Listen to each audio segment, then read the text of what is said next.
Good afternoon, everybody, on this grey February afternoon now. Really delighted you're able to join us this afternoon. We have two really interesting sector leaders and representatives here to talk to us about this new and exciting partnership in the education community. So a few logistics from me before we dive straight in. My name's Victoria Merrick, CEO and founder of Merrick-Ed Limited. I've been in the education sector for 25 years now, and more recently running my consultancy organisation looking at data and assessment. So I'm perfectly positioned to be able to quiz these two gentlemen on this new partnership between Pupil Progress and Juniper, the Sisra product. We've got about 30 minutes of to and fro in, a bit of a conversation about the benefits of this partnership for the sector. Whilst both Chris and Brett are talking today, if you've got questions you'd like to ask them, there will be a bit of time towards the end of the session where we will take some of those questions, as many as we can. Any we can't take live during the session today, there'll be opportunity for follow-up later. The session is being recorded, and those of you who weren't able to join us live, I hope you're enjoying watching this back later on in your own time. So here we are then, let's get started.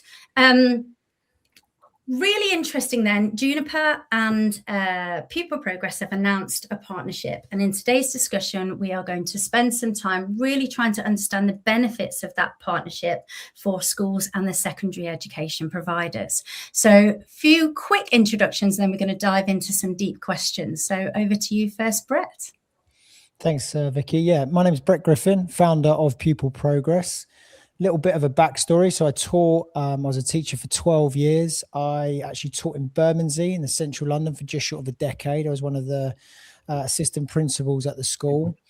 The product that exists today, that's actually been in the market now for over 8 years, came from my experiences as a teacher, as a head of faculty, and as a senior leader.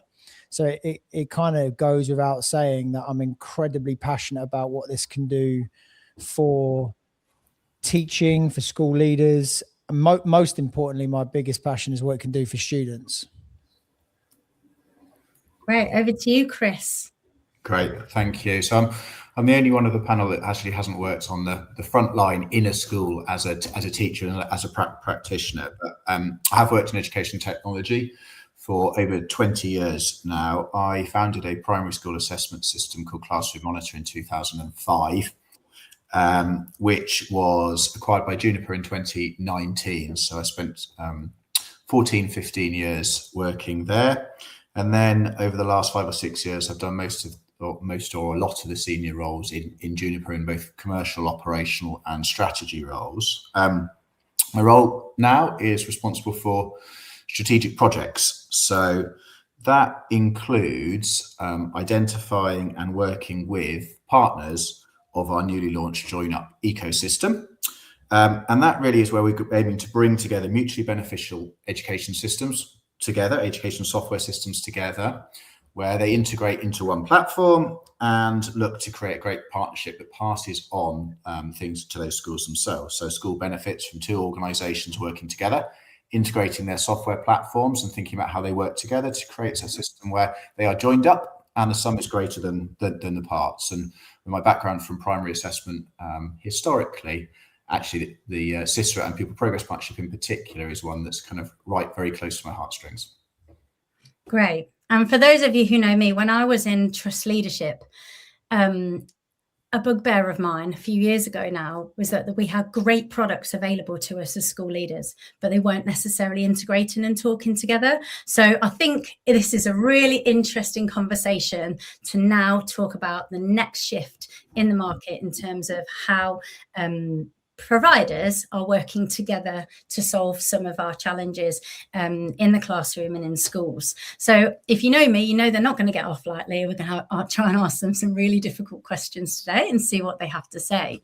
So first question then, always for me, what is the problem that this partnership is trying to solve? Okay, Brett, start us off. Yeah, I mean, it's a great question to start with. It's centered around that word integration and bringing together two platforms that are best in class for a particular need. I'll talk about the pupil progress side of what we're trying to solve, which is right at the core, where any of your data that's being analyzed at a whole school level for your strategic drive is coming from an Excel or Google spreadsheet. And the data drop itself is at the behest of teachers being able to use Excel and Google Sheets in a really robust, accurate way. The platform was designed because I actually really struggled as a PE teacher with the use of Excel and Google Sheets, found myself with inaccurate calculations. The more deeply I got into solving that problem, I realized that other schools were having that same issue. And the more that problem was solved, the more schools were asking me for the solution that I'd create for PE for every single subject area. One thing that's always really forgotten is we live in a world where we enter our marks and our grades into a mark book on the MIS, but we also have kind of lost track of just how complex the calculations behind the exam board specifications have become. 4 to 5 different units, scaling factors, unit weightings, as well as then the application of grade boundaries that then get updated every single year. A school being able to do that accurately and do that with and create a robust data set of what is the current position of our students is very difficult, and it's dependent on a spreadsheet and a teacher being able to do that very well. So the first part of this, what problem we're trying to solve, is actually creating a world in which you can get really accurate and robust positions of students' performance for us as a school to be able to take really clear and purposeful strategic action, which is where Sisra would actually come into the equation. So probably a good time to pass over to Chris and say, well, you know, what part of the equation is Sisra solving? Yeah, so I think you can probably begin, that those of you on the call who know Sisra can begin to see already where it fits together. So Sisra is something that's used in 60% of the secondary schools.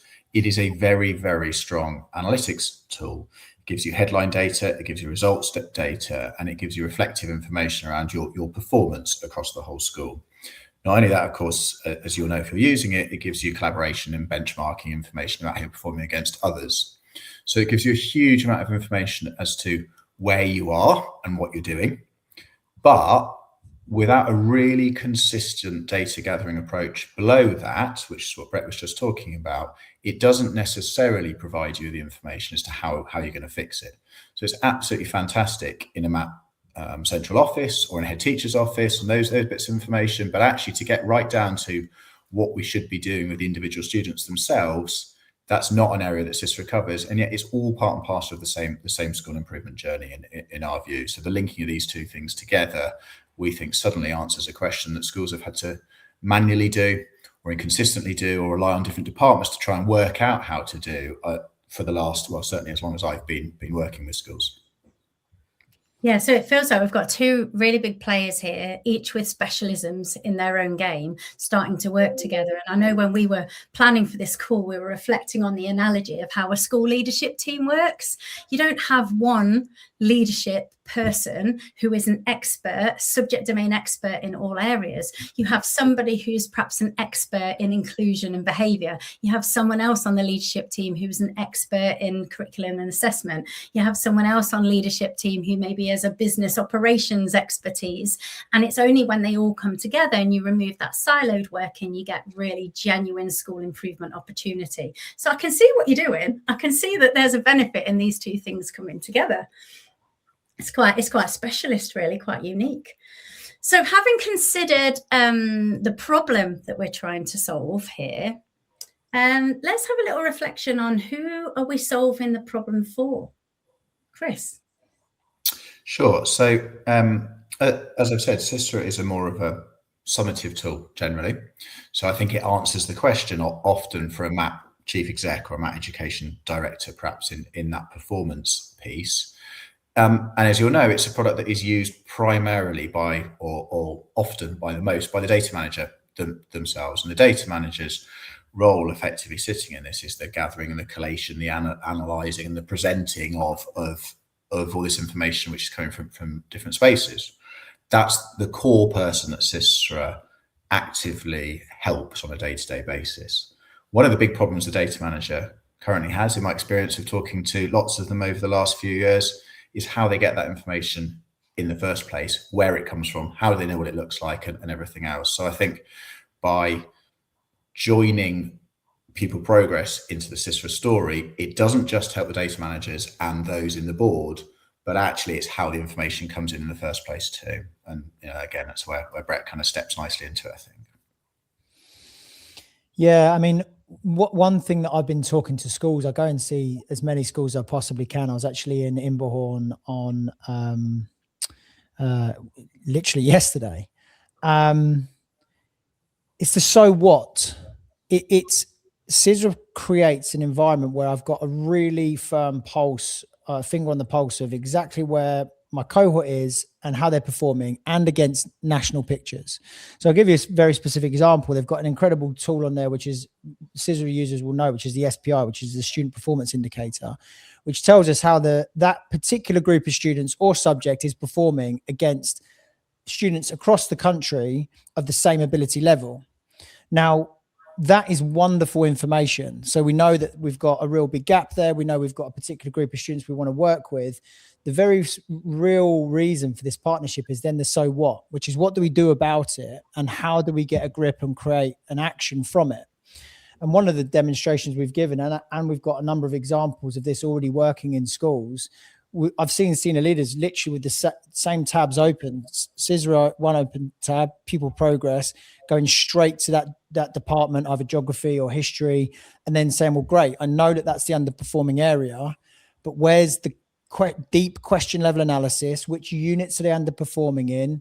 What are the topic areas and or assessment objectives linked to those key questions that then enable us to say, okay, not only do we know that the performance is not high enough, we can now create an action plan to execute. And that's where that seamless work comes, a very powerful, very, very powerful tool in collaboration, because what we want to be able to do is say, who are the 20% of the students that are going to make 80% of the difference? Who are those students that are borderline my 4s and 5s? Who are my matched students? Who are, as a head of department, who are those people, those students that I can grip hold of and physically show progress over a 3-week period that moves the needle at a whole school level? And that's what's been missing. We have not got that tool that enables us to see the bigger strategic picture. But then Sisra have never had that tool that says, okay, what do we do now that we know the bigger picture and we know where the groups are that we need to work with? Yeah, nice. Go on, Chris. Yeah, sorry. As you were talking, Brett, I was thinking, you and I have had this conversation lots of times over the last 12 months or so, but I suppose the other person that it struck me in a MAT in particular here is that education director, or the role who's responsible for academic performances across the piece. Unless there is a consistent approach to what Brett has just described there, that is accurately aligned to exam boards, to QLA, to all that granular information at a student level, and that is coming from a source of consistency and a source of accuracy, which is a huge amount of work that Brett's team curate, and you're able to exactly compare that to how other schools are performing in the way that Brett described the subject progress indicators and that benchmarking information, I just can't see how you can have a whole picture that you've got confidence in. It's really difficult, I think, in that role in a MAT, unless you are able to make sure you've got absolute kind of clarity around those two sources of information. Yeah, you're right. If you think about my previous role when I was a trust central lead for performance and outcomes, and the trust leaders that I work with now, whether they're education directors or people with similar job titles to what I had, there's two massive problems here. One is trusting the source of information so you can make really quality inferences. And two, a really close collaborator of mine and partner, Pete Davis from EACT, for example, they talk about, he uses this phrase and I love it, so I'm going to share it today, data decay, which is the time between which the marks are entered by the teacher after the assessment and the moment at at which any decision can be made. I can genuinely see that there's opportunity to reduce the time between those two things happening. Just yesterday, I was in a secondary academy down in South London, and they were talking about after half term, there's a 5-week window. We haven't got time for data decay after their second round of mocks, by which point we make a great decision to be able to shift the needle, as we're talking about here. So I can genuinely see how all of these things are just like ebbing away at some of those frustrations that for such a long time we've been just managing in school. So I'm excited to see how this translates into impact as more and more people become au fait with it. So on that, let's move to another point of clarity, I guess, really, which is the discussion around the MIS market, because people would be forgiven for saying, well, hang on, don't some of the MISs offer this ability now? And the MIS market has really shifted in recent years, hasn't it? So I thought we'd just give this opportunity for you guys to really make a distinction between, what is this? What's the USP of this, partnership really? And how does it sit alongside the MIS market at the moment, and what it is you're trying to do with this? Yeah, I mean, it's a great question. First and foremost, we know schools need an MIS. And we know they need a good one, because we know you've got statutory requirements as a bare minimum, but you also need to be able to run school, day-to-day processes. I think what's really interesting and exciting for us is the way the market is shifting, with the schools are becoming much more advanced and clear in their understanding of what they need systems to be doing. The challenge MISs have, because they've got a modular approach now, is being able to make sure that each one of those modular solutions or modules keeps up with the need that's required. And really, to kind of frame where we are at the moment, we're not suggesting for a second that, you're never going to need an MIS, but we are really opening up the conversation around point solutions. And a point solution is as it sounds, something that does a job expertly well, that doesn't or isn't distracted by trying to do other things, and therefore can deliver really expertly in one area. Sisra is a great example of a point solution. Pupil Progress is a great example of a point solution. We aren't looking to add functionality that competes with MISs. We don't want to start creating, competition around what it is that analytical tools do. Otherwise, we wouldn't have joined in partnership with Sisra. We do tracking and monitoring exceptionally well. Sisra does analytics national comparisons exceptionally well. And where this is now starting to shift mindset is, can we get our hands on better information in real time? So I really love that point around what Pete's saying around this data decay, because we're now, with the use of point solutions in collaboration with MISs, is okay, well, we don't have any lag time in, that assessment's been sat or reassessed, and therefore I've now got a real-time live picture that I can start taking action on a particular group of students, an individual student, a whole class, a whole cohort, without having to wait for these big data drop cycles. Because the cost of a data drop cycle, Vicky, is crazy. School money, trust money, on top of time. The biggest killer of your grade performance is how much time do we have to take action. So that kind of frames, for me, I don't know if Chris wants to add anything around what it means for people using MISs. My belief is, it's only my personal belief, by the way, there are my own opinions, but we have moved past there is a much greater need for something much more sophisticated than a mark book, and much more sophisticated than everyone having to go away, do their calculations, open a data point window, then enter the data into a data drop window cycle for it to be analyzed. Mm-hmm. I believe schools have got they've got far more advanced needs now than what currently is available can solve. Mm-hmm. Yeah. I'd agree with all that. I mean, anyone who's spoken to me over the course of the last 5 years will know that I can talk about this all day. And your points about point solutions, I think, are really, really critical here. And MIS and the new generations of MIS in particular do an awful lot of things really, really well. And there's absolutely no doubt about it.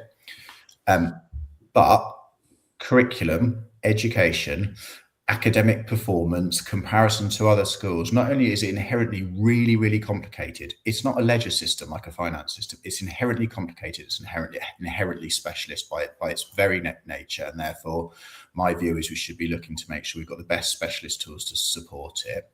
And not only is it inherently complicated and specialist, it is also how anyone who is working in a school is judged. Ultimately, you are judged on those performances. So if you're still putting together spreadsheets or homegrown pieces or kind of cobbling together bits and pieces, that's your single most important measure in my view, because it is about the academic outcomes of those children who are under your care. It feels to me like it's the one area more than anything you should be looking to think about, how am I going to get the best solutions to support it? And that's exactly the aim of this.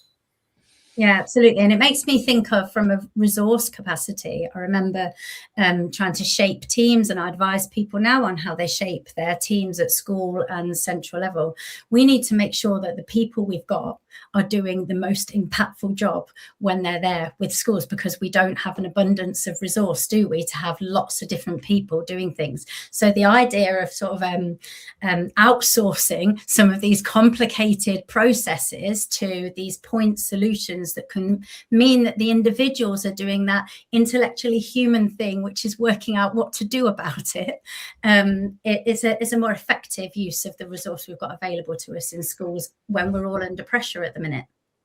It'd be really interesting, Vic, and I don't know the answer to this. You'll be much closer to it, but I've spoken to a lot of data managers since I've got closer to Sisra, and I'd love to know what the average amount of time they spend actually collating the information that comes into them compared to analysing and reporting back what you should do next, because I suspect it's horribly disproportionate to where it should be. and creating the market. My experience, there's definitely still a broad spectrum of what's going on out there, but increasingly we're moving from people who are processing data to people who are looking at analytics and insights, and that, if people aren't already on that process, then that on that trajectory, then that's definitely where I imagine the next 5-10 years are going to go. Yeah. I was actually going to add something as well, Vicky, which is about that word quality assurance. And we all know just how precious time is in the run-in to the exams. Even in year 10, it's just time is the biggest factor. And what this collaboration and partnership allows you to do is really improve the quality assurance around, are we working with the right students? Because at the moment, if data is coming from Excel and Google Sheets, it's very tough to quality assure that the teachers are making the right judgments. Now, this is not to say that people are incompetent or not doing their job properly or don't have the skill set. It is human nature when you have got something so free and malleable, some big words come in, which is, I've written these down: hope, will, belief. I know this because I did it. I had some really bad sets of results as a head of PE because I was not applying facts and quality assurance. I was applying hope, will, and belief in certain groups of students.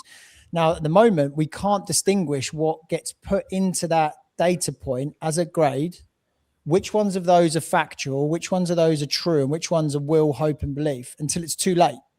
Mm-hmm. So when you've got, as we were talking about a moment ago, a point solution that lives and breathes the exam board specification, quality assuring that we are giving teachers the facts that starts to create an unbiased decision, and we can QA that decision in a really quite positive way by all accounts. You've got a much greater chance of working with the right students. And again, I'll say it again, I don't mind saying it again. It's my major passion at the moment, which is which 20% of students are going to make 80% of the difference. And you've got a greater chance of seeing that with this combination if you start to look to invest in point solutions that are living and breathing the very nature of the problem we're trying to solve. Yeah, I like that idea.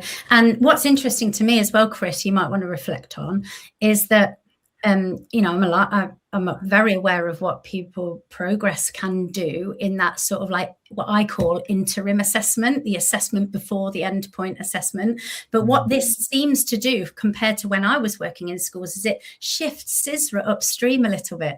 I can imagine us actually engaging with the analytics in Sisra a lot more deeply before it's too late and the children have already fledged and they've gone off to college or they've gone off to wherever they're going next. What are your reflections on that?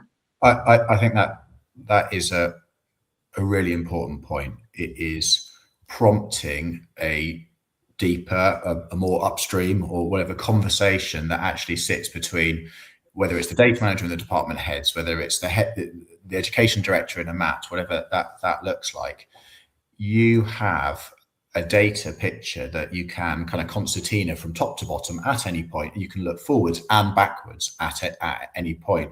And the point about looking forwards, I think, is really critical. You can only get to a point where you can look at where you've got to today and then look at where we need to go to next. And those two parts of that conversation come from the combination of the two systems, essentially. So I absolutely do think it does show that, and not just show it, but as I say, it should be prompting greater collaboration in a school across departments and data leads. It should be prompting deeper levels of conversation. The whole system, therefore, I think by joining the two systems up together, it should also be joining up actually your own internal processes, communications, and kind of the cadence of those reviews and the way that they go at the moment. And they're no longer at loggerheads or talking about separate, one person talking about apples, the other person talking about pears, because you're all looking at the same set of information all of the time. And that doesn't always happen in experience that I've seen. So. Yeah, really interesting. And I was just in a school last week, actually, where we were talking about how to evaluate the impact of interventions, things that we're doing to shift the dial during the intervention, not waiting until the post-mortem after it's finished.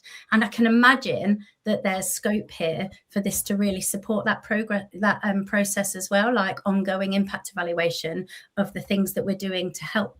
That you can imagine that aligning quite closely to people's inclusion initiatives and, pupil premium, all those sorts of things. So yeah, real scope for this. Good conversation. So we've almost talked now for 28 minutes. So let's just take a moment to pause and reflect. We started with just outlining what the partnership is. We've really talked about what's the problem we're trying to solve. Really try to articulate that, give people that language who might need to go away and talk about this when they return to work tomorrow. We've talked about who we're solving the problem for, thinking about everything from the pupil really as far up as trustees and governance, depending on your scheme of delegation. So I think there's scope there. And we've started thinking about where this sits in the shifting market of MASs and really thinking about this idea of specialist point solutions and what that can do for us. So we're at the point where we've got time to reflect on questions from those people who've sat with us and listened to everything you've got to say. So I know you've been Sure. Shall I chat? Let's go. Who's got a good one to start us off? There's a couple of questions that have come in just recently that are sort of linked to each other. So there's one from Chris Berlin that perhaps I will answer. I'll read it out first so everyone can see that I'll answer. And then Brett, there's also one from Louise Reason, if you can see the chat, which maybe I'll sort of hand across to you to comment on my response to Chris's and then pick up as well. I think they are almost the same question in a slightly different way. So. Chris, first of all, your question is Talk about the cost of a data drop, the need or benefit for specialist point solutions, but with limited resource also referenced, and a need for schools to get value for money is a difficult balance. I mean, I completely agree with that. I have never worked in a school where budget is not a difficult balance all the way through. But I suppose your question really is about data interoperability. You say you're encouraged by the partnership and collaboration as a basis for it, but does it restrict which solutions a school or trust can choose if you're only interoperable with each other? So I think that is a really, really good question. And let me just talk to you about it sort of commercially or from a Juniper join-up perspective, first of all. So we are keen, our platform is keen to interoperate at a certain level with other suppliers who we think are adding value. So that is not limited. It is not closed or a walled garden or anything like that. There could be competitive products to Juniper products that are in that join-up ecosystem and non-competitive products. Over and above that, we want to choose and curate partners that we think by closer integration really answer a question that you can't otherwise do. And that means there is a significant overhead on our side. There's a significant overhead on Brett's team as well in order to do it. And it takes quite a lot of time and planning and work in order to be able to pull all of that together. So it's absolutely our view that we would never lock anybody out of this. But in order to really create that 2 + 2 = 5, and sum is greater than the parts story, it takes real time and thinking and strategic alignment, philosophical alignment, actually, I would say in this case as well, to really make sure it sits. And that's why in this case in particular, we've decided to work together as two organizations, because we can see there's a real adjacency in terms of product offer, there's a real adjacency and alignment in terms of philosophy, and actually by working together, and we know we can work together, and we think we can pass on the benefits of us working together to the schools. And that isn't always possible for a whole bunch of different reasons. So there's a little bit of a horses for courses, I guess, in that answer. Great Yeah, it's a great question. I've got some comments as well. There's nothing I need to repeat on what Chris said because I completely agree. But there is also, I can speak for Sisra because I know full well that schools have been using Sisra for nearly, close to 20 years, taking that data from the data drop process across multiple platforms. But ourselves, an example, we still connect with the MIS. We still allow you to sync your class lists, and we are really promoting teachers not having to double data enter. So not only are we working with Sisra, which is, I'm going to kind of bleed into Louise's question in a moment, but we can sync not only class lists, but also behavior points. And we can also then sync their attitude to learning, attendance. So you are then truly answering those questions that Chris is talking about, which is, I've got major problems. I've got double data entry. I've got, my unions clamping down on how much of those tasks teachers shouldn't be doing. And we are driving collaboration with the right solutions that answer the right questions. This is just obviously an example of how this tracking and monitoring solution works really well with deep analytics. And then I suppose bleeding into Louise's question, which is what data is integrated and how does the link work? We've already completed phase one. So we're on a 3-phase approach. Phase one is already a Sisra ready or Sisra specific download that you can literally download a complete data set and upload into Sisra without having to do any formatting or mucking about with template spreadsheets. Phase two is then a direct write back. So you can actually then have the data pulled in or pushed in either direction, whichever way you want to do that, directly from pupil progress. And then phase three, which will come a little bit later once we've got more learning from the schools using that write back, would be in platform integrations. Now, people on this call are really used to a world in which our CRM sits and opens tabs in our email browsers. You've got productivity tools that sync with your CRM. That is just common practice outside of education. And we want to be driving that level of, prime example, what I'm most passionate about. Right, my SPI is incredibly low in geography. I want to click on that group and either go from Pupil Progress and see that as an open tab on Sisra in Pupil Progress, or vice versa. I want to be in Sisra and I want to see that granularity, and I want to see a little report that shows me, well, your common topic area problems are X, Y, and Z, or add that to a report. So it doesn't really matter which platform you're in, you're getting the best of both worlds. So that gives you a little understanding of what's available now and how it's working, and then what's to come in that three-phased approach. Hopefully that goes some way to us answering that question as well. I think it's really great to know the roadmap. And I presume, because most product companies do this, is that you're always listening to and talking with the customer to ascertain what it is they need and want first, I guess. So there's a risk. I would have been there on the phone back in the day. I think one of the things that's going to be really interesting is that each one of those phases, as we release it, will uncover new things which will go, actually, God, we didn't realize that would be a great link, or we didn't realize that would be a great benefit. And they'll come out. The more and more schools that are using both of them together, the more and more I think we'll see those opportunities. Even in the last year and a bit that Brett, I think, and I have been talking about this. It started off as we can see there's a bit of data which might go from here to here, but already we're an awful lot sort of further on from that conversation, where you can see all the different impact points that we could be able to create. And I think that becomes an iterative process. The more and more schools are using both systems together. There are already, even before the partnership, as you would guess, schools that already use both Pupil Progress and Sisra that are now beginning to get the benefit of those two systems coming together, and they're beginning to actually understand it and see it as well. So I think there's lots to come, actually, lots of opportunity to come. What's fascinating is when I actually go into the schools that are using both Pupil Progress and Sisra, you've got some teachers who are new into being a head of department or not heads of department that are saying, look, Sisra's great, it's wonderful, but for me right now, I need to know how my class is performing. I need to know how my cohort's performing. That's my place of action.